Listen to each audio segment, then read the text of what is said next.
ঘন জঙ্গল আর জলাশয়ে ঘেরা প্রায় ১০০ কিলোমিটার পথ।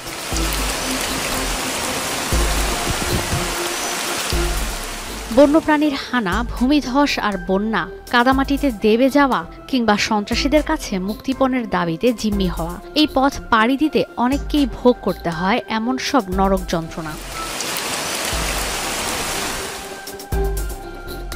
যদিও শেষ পর্যন্ত টিকে যান হাতে গোনা কয়েকজন, যাদের গন্তব্য যুক্তরাষ্ট্র নয়তো কানাডা।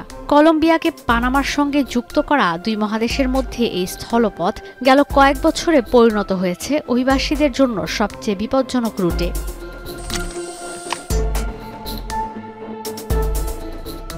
প্যান আমেরিকান হাইওয়ের মধ্যে আলাস্কা থেকে আর্জেন্টিনা পর্যন্ত বিস্তৃত মহাসড়কের ছোট অংশ এই ড্যারিয়েন গ্যাপ। যদিও এটি কোনো সড়ক নয়, যারা এই ড্যারিয়েন গ্যাপ পাড়ি দিতে চান তাদের মুখোমুখি হতে হয় খাড়া পর্বত, কর্দমাক্ত জলাভূমি, স্রোতস্বিনী নদী আর বিপজ্জনক বন্যপ্রাণীর। বৃষ্টির দিনে এই পথ হয়ে যায় আরও বিপজ্জনক। এই জঙ্গল বিষাক্ত সাপ, পোকামাকড় আর জাগুয়ারে ভরা, রয়েছে কুমির আর মশার আতঙ্ক।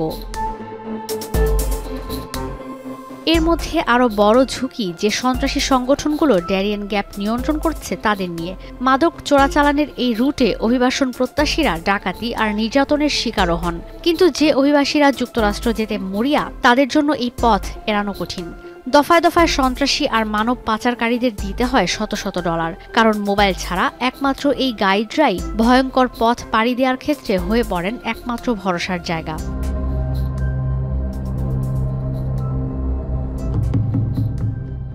ডাঙ্কি রুট হিসেবে পরিচিত এই পথে এশিয়ানরা প্রথমে মধ্য আমেরিকার দেশ পানামা, কোস্টারিকা, এল সালভাদর আর গুয়াতেমালাতে যায়, যেখানে ভিসা পাওয়া সহজ। এরপর গন্তব্য মেক্সিকো, সেখান থেকে যুক্তরাষ্ট্র।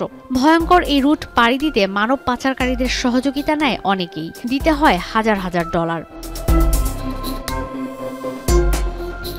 সাম্প্রতিক সময়ে এই রুট পরিণত হয়েছে বিশ্বের সবচেয়ে বিপজ্জনক অভিবাসন রুটে। প্রতি বছর হাজার হাজার অভিবাসী ঘন এই জঙ্গলের পথ পাড়ি দেওয়ার চেষ্টা করে উন্নত জীবনের খোঁজে, কিন্তু যাত্রাপথে অনেককেই দিতে হয় জীবন।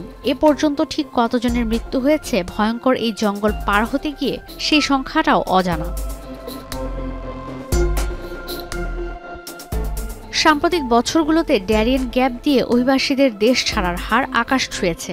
2023 সালে 5 লাখের বেশি অভিবাসী সফলভাবে ভয়ঙ্কর এই পথ পাড়ি দিয়েছেন, 2022 সালের তুলনায় যা দ্বিগুণ।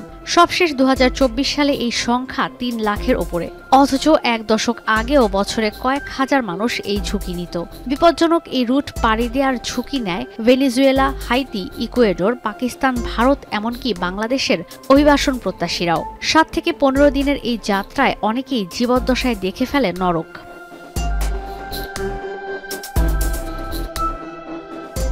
ঈশিতা ব্রহ্ম, এখন বিশ্ব।